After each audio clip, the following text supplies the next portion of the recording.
স্বাগত বন্ধুরা উত্তরণ ইউটিউব চ্যানেলে। আমার ক্লাস 9 অর্থাৎ নবম শ্রেণীর শিক্ষার্থী বন্ধুদের স্বাগত জানাই। আশা করি তোমরা ভালো আছো, সুস্থ আছো। আজও আমি উপস্থিত হয়েছি, তোমরা দেখতেই পাচ্ছ, রায় মার্টিন যে প্রশ্ন বিচিত্রা 2026 যে বাংলা সেটগুলির উত্তর সমাধান করছি। আজকে আমরা বাংলা 6 নম্বর যে সেটটি আছে তার উত্তর সমাধান করব। দেখতেই পাচ্ছ, ঝাড়গ্রাম ননিবালা বালিকা বিদ্যালয়, পেজ নাম্বার হচ্ছে 29। এর আমরা প্রশ্নগুলি উত্তর সমাধান করব। প্রথম প্রশ্ন দেখে নাও। একের দাগের সঠিক উত্তরটি নির্বাচন করো, যে কোনো 8টি। একের দাগের প্রথম প্রশ্নটি হচ্ছে, তোমার ধমনীতে প্রবাহিত, এখানে কোন প্রসঙ্গের কথা বলা হয়েছে? সেটি হলো অপশন ক, কেল্টিক রক্তের। 2 আলালে ঘরের দুলাল গ্রন্থে রচিত হচ্ছে কি, সেটা প্রত্যেকেই জানো, সেটা হচ্ছে প্যারীচাঁদ মিত্র। চলে যাব পরের প্রশ্ন। 3 রাধারানী রথের মেলায় গিয়েছিল কোন মাসে? আষাঢ় মাসে। ভিভিআই, এটি তোমাদের কিন্তু সেকেন্ড সাবমেটিভ যে পরীক্ষা হতে চলেছে, অর্থাৎ দ্বিতীয় পর্যায়ক্রমে মূল্যায়ন 2026, যেটা জুলাই বা আগস্ট মাসে হবে। এখানে প্রশ্নগুলো আসার সম্ভাবনা প্রবল। প্রশ্নগুলো প্রয়োজন বোধগুলো তোমরা খাতায় লিখে রাখতে পারো। আমরাও ভিখারি হইয়াছি, বক্তাকে রাধারানীর মা। 5 মিস মুলারের ছেলেবেলা থেকে ধারণা ছিল তিনি হলেন কে? আজন্ম নেত্রী। অপশন খ। আবহমান কবিতাটি কোন কাব্যগ্রন্থের অন্তর্গত? অপশন গ, অন্ধকার বারান্দা। 7 সন্ধ্যাকে কবি কিসের সঙ্গে তুলনা করেছেন? প্রত্যেকেই জানো, সেটা হচ্ছে অপশন গ, কেশবতী কন্যা। 8 প্রফেসর শঙ্কু করবাসের খোঁজে যে ধরনের বাড়ি গিয়েছেন, সেটা হচ্ছে কালো, যে ধরনের গাড়ি নিয়েছিলেন সেটা হচ্ছে কালো মার্সেডিস। 8 নম্বর প্রশ্ন, প্রফেসর শঙ্কু করবাসের খোঁজে যে ধরনের গাড়ি নিয়েছিলেন সেটি হচ্ছে উত্তর অপশন গ, কালো মার্সেডিস। 9 ব্যাকরণ থেকে প্রশ্ন, ওটা রেখে দাও কাজে লাগবে। রেখাঙ্কিত সর্বনামটি হচ্ছে ওটা, মানে এটা নির্দেশক সর্বনাম, তাহলে অপশন ঘ। চলে যাচ্ছি 2 দাগের প্রশ্ন, কম বেশি 15টি শব্দের নিচের প্রশ্নগুলি উত্তর দাও।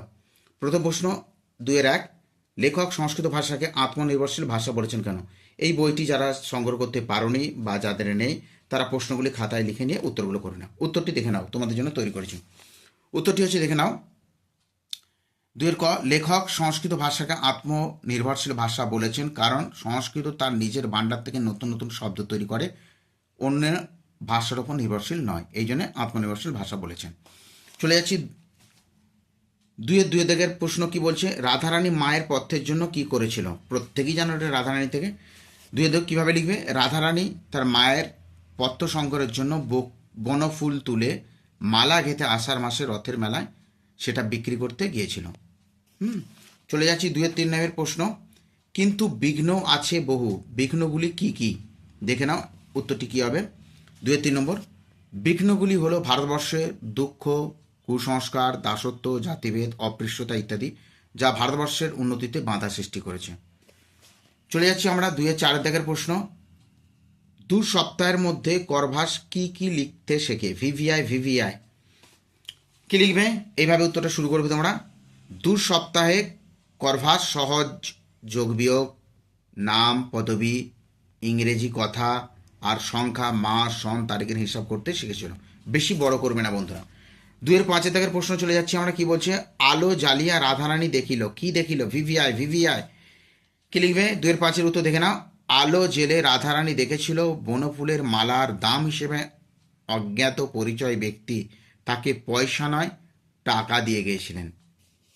চলে যাচ্ছি আমরা 2-6 দাগের প্রশ্ন, ম্যালি ফাউল পাখিরা তাদের বাসায় কত ডিগ্রি তাপমাত্রা বজায় রাখে? প্রত্যেকেই জানে, এর উত্তরটা আগে হয়েছে 78। তাও উত্তরটা দেখে দিচ্ছি, ম্যালি ফাউল পাখিরা তাদের বাসায় 78 ডিগ্রি তাপমাত্রা বজায় রাখে। চলে যাচ্ছি পরের প্রশ্ন, ব্যাকরণ থেকে পড়া নামক উপসর্গ দিয়ে একটি শব্দ লেখো এবং তা বাক্যে প্রয়োগ করো। ভিভিআই, পড়া দিয়ে একটা পরাজয় হয়, তাহলে পরাজয় লেখো। খেলাধুলায় পরাজয় থাকেই, এভাবে লিখলে হবে। চলে যাচ্ছি আমরা 2-8 দাগের, কি বলা হচ্ছে? প্রত্যয় নির্ণয় করো। ভিভিআই দুটো প্রত্যয় খুবই গুরুত্বপূর্ণ, তোমাদের দ্বিতীয় পর্যায়ক্রমিক মূল্যায়নে আসার সম্ভাবনা প্রবল, যে কোনো স্কুলে আসতে পারে। দাসরথী এবং করণীয়, দেখে না উত্তর কী হবে। দাসরথী, দশরা যুক্ত ই, দাসরথী, আর করণীয় হচ্ছে ক্রি প্লাস অনিয়ম, হয়েছে। এবার আমরা চলে যাব বন্ধুরা 6-1 দাগের ভাবার্থ। দাও ফিরে সে অরণ্য, লও বে নগর, লহতব লৌহ লোষ্ট্র কাষ্ঠ ও প্রস্তর, হে নবসভ্যতা হে নিষ্ঠুর সর্বগাসী, দাও সেই তপবন পুণ্য ছায়া রাশি। গ্লানিহীন দিনগুলি সেই সন্ধ্যা শান, সেই গোচারণ সেই শান্ত সমাগান সামগান। তাহলে এই যে লাইনগুলো আছে এগুলো তোমরা একটু খাতায় লিখে নেবে, লিখে নিয়ে এর উত্তরটি কীভাবে হবে একটু দেখিয়ে দিচ্ছি। দেখে নাও ভাবার্থ যে দেখতেই পাচ্ছ আঙুল দিয়ে রেখেছি। কি লিখবে? তপবন তুল্য স্নিগ্ধ শীতল শান্ত মানবতাপূর্ণ ছিল ভারতীয় সভ্যতা, কিন্তু সভ্যতার বিবর্তনে যন্ত্র সভ্যতার আবির্ভাবে তা পরিণত হয়েছে ইট কাঠ পাথরের তৈরি পাষাণ পিঞ্জর। মানুষের জীবন হয়ে উঠেছে ভালোবাসাহীন, স্নেহহীন, বন্ধনহীন এবং কুটিল, জটিল। তাই নগরকেন্দ্রিক সভ্যতার যান্ত্রিকতার পরিবর্তে আরণ্যক সভ্যতাকে কামনা করা হয়েছে। এই ভাবার্থটা কিন্তু তোমাদের দ্বিতীয় সেটেও ছিল কিন্তু বন্ধুরা। তাই ভালো করে একটু দেখে নাও, উত্তরটি তোমরা স্ক্রিনশট হিসেবে রেখে দাও। চলে যাচ্ছি এবার আমরা পরের প্রশ্ন। কি?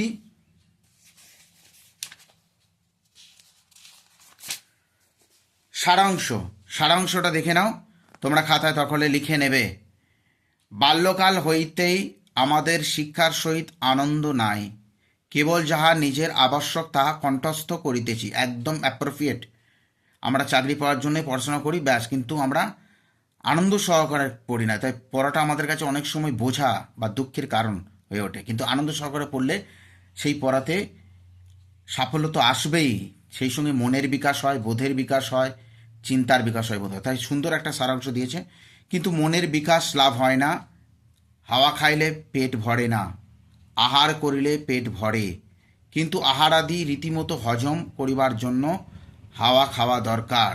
তেমনি একটা শিক্ষা পুস্তককে রীতিমতো হজম করিতে অনেকগুলি পাঠ্যপুস্তকের সাহায্য আবশ্যক। তাহলে এইগুলো তোমরা খাতায় লিখে নিয়ে উত্তরটা কীভাবে লিখবে দেখে নাও বন্ধুরা। উত্তরটি কী লিখবে? দারুণ দারুণ সারাংশটা দিয়েছে, স্ক্রিনশট রেখে দেবে। সারাংশ দেখো 6.2। সেই শিক্ষায় যথার্থ যা আনন্দের ছোঁয়ায় জীবন্ত হয়ে ওঠে, এমনকি পড়ার প্রতি আগ্রহ ও ক্ষমতা বাড়ে। শিক্ষার্থীর গ্রহণ শক্তি, ধারণা শক্তি, চিন্তা শক্তি বাড়ে। পাঠ্যপুস্তকের সীমায় কোনো আনন্দ নেই, সেই সীমা অতিক্রম করলেই আনন্দ, তখন সেই পাঠ্যপুস্তকই হয়ে ওঠে শিক্ষার উপযুক্ত বাহন। তাহলে আজকে 6 নম্বর সেটটি উত্তর সমাধান করলাম। উত্তরগুলি ভালো লাগলে অবশ্যই একটি লাইক এবং সাবস্ক্রাইব করে যাও। ভালো থেকো, সুস্থ থেকো, ধন্যবাদ।